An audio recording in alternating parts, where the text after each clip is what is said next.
Senator McCain, Senator Murphy, Senator Johnson, welcome to Romania, welcome to Gandul Live, and thank you for giving us this exclusive interview. Senator McCain, President Obama said on Wednesday that Romania would not stand alone, Poland will not stand alone, the Baltics will not stand alone. The US officials are from executive and legislative branches are intensifying their visit in this part of Europe to reassure the allies that they are not standing alone, that they are not left behind. Do you see a real threat to these countries from Russia, a direct threat for a country like Romania, which is both EU and NATO country? What is the worst case scenario for Romania? I don't see a direct threat in the conventional sense, one reason being because of Article 5 of the Charter of NATO. But I do see the possibility of further destabilization. For example, Moldova, Transnistria, Odessa. We know that Vladimir Putin continues to send FSB and other pro-Russian troops into eastern Ukraine, despite his comments to the contrary. And so I think that there is a threat of a destabilization, particularly, again, Moldova being next. So therefore, it's vitally important that we show our solidarity and willing to assist and cooperate. And that includes greater military exercises. Romania is an ideal place. We already have the infrastructure for us to come in and train and exercise with Romanian military and other allies. So as far as a direct threat of the conventional type of war, no. Destabilization, I think it is a serious challenge. You said on different occasions that this is not a Cold War. You avoid using the term Cold War, although Mr. Putin is playing his Cold War chessboard. If you were talking to Mr. Obama, what would you tell him about how serious this crisis is? How would you describe this crisis? How would you name it? Well, first of all, I think President Obama is aware of the seriousness of this situation. I think that's one reason why he pledged financial assistance and other areas of cooperation. What we have to do, one of our challenges, is to go back to our colleagues in the Congress and explain to them how important it is, this area of assistance, and how it may entail use of taxpayers' dollars, redeployment of forces for at least short-term periods of time. So I don't think I have to tell President Obama that this is a serious situation, but I would argue that he needs to be, in my view, and our European friends, much more steadfast than they've been as a result of Vladimir Putin's activities. But if not a Cold War, how would you name it? A Cold I'd say Peace? that it's the ambitions of Vladimir Putin to restore the old Russian Empire, that he believes that Ukraine is a crown jewel of the Russian Empire. Henry Kissinger once said, Russia with Ukraine is an empire, and without it, it's a country.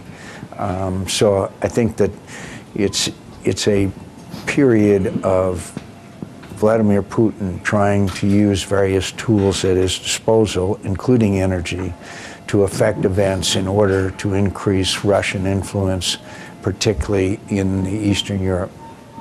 Senator Murphy, Senator Johnson, I'm addressing this question to both of you because you worked together to the bipartisan NATO Alliance Act that promotes the growth of NATO alliance. Is United States building a new strategy of containment, which a strategy that worked during the Cold War and one that the Europeans are incapable of implementing on their own? Well, we've clearly been reminded of the importance of NATO after years and years of neglect, frankly, on behalf of the transatlantic alliance, we now recognize the importance of reinvesting in NATO. That, of course, means that the United States needs to make new commitments, and the President has announced a major new initiative to put $1 billion into the security relationship, but it means that Europe has to do the same. We're very encouraged here in Romania that there is a plan within the next several years to get defense spending domestically up to that standard of 2% of GDP. But other countries in Europe are going the other way, are refusing to make those investments. And so we think we can make the case to the United States Congress that we should be investing in the NATO partnership, but we need to see that same investment coming from Europe. At the same time, we do need to rethink what Article 5 is about. Article 5 was designed to stop a traditional military incursion into a NATO ally. But what we see is Russia and Putin perfecting a new kind of warfare, where he doesn't march an army across a border, whether it's in Transnistria or Abkhazia or now in eastern Ukraine. He uses provocations and intimidation, bribery and support for separatist groups to win control of a region without the insertion of direct military forces. So we've got to rethink what that protection is in NATO, because if he gets away with this activity in eastern Ukraine, you could see similar activity in a Baltic country, for instance, in the near future. We've got to be very clear about what protections NATO continues to offer. I think one thing we have to recognize is America's already spending about $600 billion per year on defense, almost 4% of our economy. If every NATO country just met that 2% commitment, that'd be an additional $82 billion per year on defense. And we're talking about $1 billion additional commitment from the U.S., but European countries really need to step up the plate, honor their 2% commitment as well. That's what we spend on defense. I think the other incredibly important component, if we want to make Europe secure and free and prosperous, is taking a look at really what gives Vladimir Putin power. It's really his oil and gas reserves and Europe's dependence on them. And so what you really need to do in Europe is we need to break up that monopoly. You've got to attract investment into Europe to take advantage of your natural energy resources. And the only way you do that is you've got to battle corruption. We've been very pleased here in Romania. You're a special prosecutor for anti-corruption. We met her last night. Very impressed. We want to do everything we can to support her efforts here, because that really is what's necessary. We've got to stamp out corruption throughout European countries so that you can attract the type of investment, so that you can become more independent of Russia's oil and gas reserves. Is NATO still a functioning alliance? Because you said that there are countries that I don't know, they look differently at Russia. They have different perspective, different views. They say you might build another alliance with the Eastern European countries, a kind of a descendant of NATO. There were some debates about this. Well, first of all, it's absolutely functioning, and it's important to understand NATO is a defensive alliance. NATO threatens no one. I think that's an extremely important point to make. Vladimir Putin doesn't need to be threatened by NATO, but we need to make sure it's a strong alliance. It can always be improved. But again, I'm concerned, and I'm primarily focusing on the economic activity that will really weaken Vladimir Putin and make Europe far stronger. But the lines are not far too west from the current line of conflict center. Look, I have to be very blunt. I've been not surprised but disappointed in the European reaction to Vladimir Putin's naked aggression. There was a Budapest agreement when Ukraine gave up their nuclear arsenal that Crimea, that territorial integrity of Ukraine would be respected, of which Crimea was a part. But I was not surprised, and why? Because of the European dependency on Russian energy. The key to this, as Senator Johnson said, is we must make every effort to gain energy independence for these countries. And I think that Romania is in the lead in obtaining some of these goals, including this project of a pipeline to Moldova. That's really the only way that we can see a much more forceful or vigorous response to Vladimir Putin's aggression. It's just a fact. Yes. And I would just add, I mean, we have some countries in Europe that aren't just standing still with respect to Russian aggression, but are moving backwards. The French right now are sending 2 warships to Russia that were the exact type of warships that were used to take over Crimea in the first place. And so I think you're right to suggest that there are some tensions and some questions in the alliance, but in crisis lies an opportunity to convince the Europeans that this is still an alliance worth investing in. But back to the question, to the initial question, do you see a new structure organizing this region? No. The structure of NATO is fine. NATO is probably the most successful alliance in history. When you look at when it was formed and the Soviet Union collapsed, the cooperation transatlantic and within the European community, we just have to have the guts to stand up to Vladimir Putin and take some actions that may have some short-term economic impact on some of our European friends, and I'm especially speaking of Germany. And that is just a fundamental fact. You know, really what Ukraine did, it was a wake-up call, not only for America, but for all of Europe. And we need to answer that call and, like I say, reinvest in NATO, strengthen that structure, but then get the economic activity moving forward to really weaken Vladimir Putin. That's the best response. And allocate resources properly. I mean, there's a legitimate question as to where the bulk of troop strength should be within NATO. And I think that there is a very clear argument, a coherent argument being made by the Baltics, by Poland, by Romania, that we should be talking about shifting strength from Western Europe into Central and Eastern Europe, given the newfound interest by Vladimir Putin of reestablishing control of the near abroad. That doesn't mean that you change the structure of NATO. It just means you take a look at reallocating resources within NATO. Let me just add, it doesn't mean building a new base here. What it means, for example, in Romania, using existing facilities, having joint training exercises on a regular basis, and those troops moving back and forth. But there's no doubt that events of the last year have emphasized the need to place much more emphasis of NATO's assets on this part of NATO. By a regular basis, you suggest permanent NATO, U.S. bases in countries? The bases that are here and bases that are in the other countries in this region, we could use for joint operations. We can come, operate, train, and then rotate back. We're not going to spend money to build schools and gymnasiums and hospitals and the traditional base like we saw during the Cold War, nor is there a need to. As Senator Murphy just pointed out, this isn't a confrontation of the the Russians pouring through the Fulda Gap. This is a new irregular kind of warfare challenge that we are facing. So you don't support the idea of permanent NATO bases in the East European countries? I support the existing bases and expanding the capabilities of existing bases where we can have joint training exercises not only with the host country but with other NATO countries. And that is on a regularly scheduled, continuous basis. You called Russia a gas station masquerading as a country. Yes, and then I corrected it. It is a mafia gas station masquerading as a country. We all know that many European countries are dependent on the Russian energy.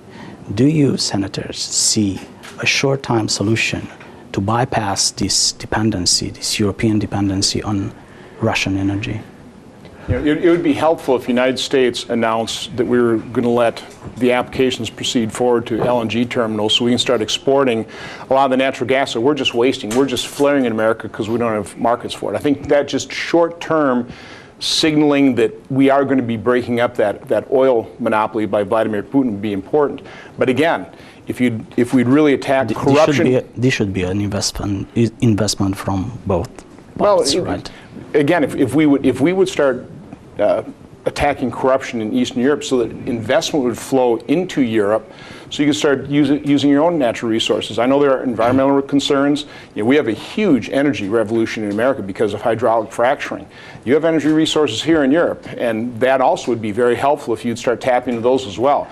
Anything we can do short-term to signal to Vladimir Putin that his days as a monopolist are over, I think we'll start easing tensions and move us in the right direction. There's short-term signals, but there's no short-term solution. I mean, this is going to be a long-term commitment to energy independence, and we're having a conversation in the United States as to whether it makes sense to export LNG. My personal perspective is that in order for me to support that, I need to know that Europe is committed to building its own energy reserves. Romania is an example of a country that has made a commitment to exploring its potential, but Germany is shutting down its nuclear power plants. Many other parts of Western Europe refuse to even engage in a conversation about hydraulic fracking.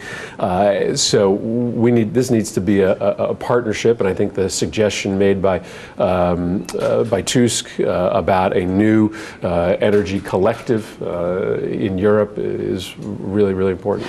You know, in Romania there have been protests on the streets against fracking and this kind of... As there have in the United States. You know, how would you explain to these people the benefit of fracking and of shale gas? Because the resources here in Romania belong to the state, not to the the man who owns the land. You know, take a look at what Vladimir Putin did in Crimea. Take a look at what he's doing to destabilize eastern Ukraine, what he's threatening with Transnistria. I mean, take a look at the geopolitical problems by not being energy independent, and then measure that or offset that based on what you can do in an environmentally friendly and sensitive manner in terms of utilizing your own energy resources. This isn't, you have to counterbalance those objectives. It's not all or nothing. There's a debate that we're having in the United States about how to do fracking, and I think it's very appropriate to limit the techniques and the type of chemicals that are used, to suggest that there are certain areas that are close to public water supplies or high population density areas that should be off limits. And so, there's a very reasonable conversation that you can have about this new technology. Well, strengthening the military goes hand in hand with fighting corruption, and you mentioned this problem. Vice President Biden talked about corruption when he came to Bucharest. What is your message to the Romanian Parliament, given the fact that the majority of members of the Romanian Parliament voted not to waive the parliamentarian immunity of a number of politicians who were charged for corruption? Our message is that we respect enormously the person who is in charge of anti-corruption. I believe that she's a genuine hero, and obviously if the Parliament acted in a way that would restrict her activities and take steps backwards, that has to affect our relations. We're not trying to tell the people here what they should do, but we do have certain universal standards that we expect everybody to live up to as much as possible. Our country's not without corruption. It happens all the time, but we go after it. And so what we want to see is progress in that area. And again, we're not trying to interfere. We're just trying to make it clear that it does affect our relations with Romania, but also other countries' relations as well. No, I was just going to say the idea that the Parliament could protect any one of its members from prosecution is completely foreign to us in the United States. When a prosecutor decides to take a case against a member of Congress, there's nothing that the United States Congress can do to protect that individual, and that's right. And that is a message that we conveyed. We see progress being made, and we want to support that progress, but this discussion about continuing to allow the Parliament to protect itself by voting on its own immunity is just a debate that would frankly be laughable in the United States. The only way any business person, whether foreign or domestic, is going to take the risk to invest capital is if they realize you've got laws that apply to everybody fairly. And there's a non-corrupt system in place. The hopeful sign that we've seen, whether it's what happened in the Maidan in Ukraine, which was really young people coming forward and demanding a less corrupt or corrupt-free government. And what we're also hearing here in Romania as well, you've got young people that are really demanding this, and that's a very hopeful sign. Okay, two short questions at the end. One is for you, Senator Murphy. Vis-a-vis your program for Romania. Absolutely supportive of a new set of rules that would allow for Romania to come into that program. Senator McCain was responsible for passing an immigration reform bill through the Senate that would have fixed that problem. We're hopeful that the House will take it up. When can we see this problem solved? Do you have we passed it through the United States Senate, so when House members come to visit, you can ask them. We continue to make it, all of us, our highest priority, not just for this reason, but for a whole variety of reasons. And the last question, the U.S. ambassador in Bucharest, you are members of... we're aware of that problem. We want to get it addressed. We believe that our present DCM is doing an outstanding job. We're proud of the job that he and his staff are doing, but we will be addressing the issue and trying to figure out the best option. Frankly, we are embarrassed. The reason we travel here is because we want to be so incredibly supportive of what is trying to be accomplished here in Romania, and part of that deal is have a strong U.S. Diplomatic presence here, and we're going to be highly supportive of that as well. Senator, thank you very much. Thank you. Thank you.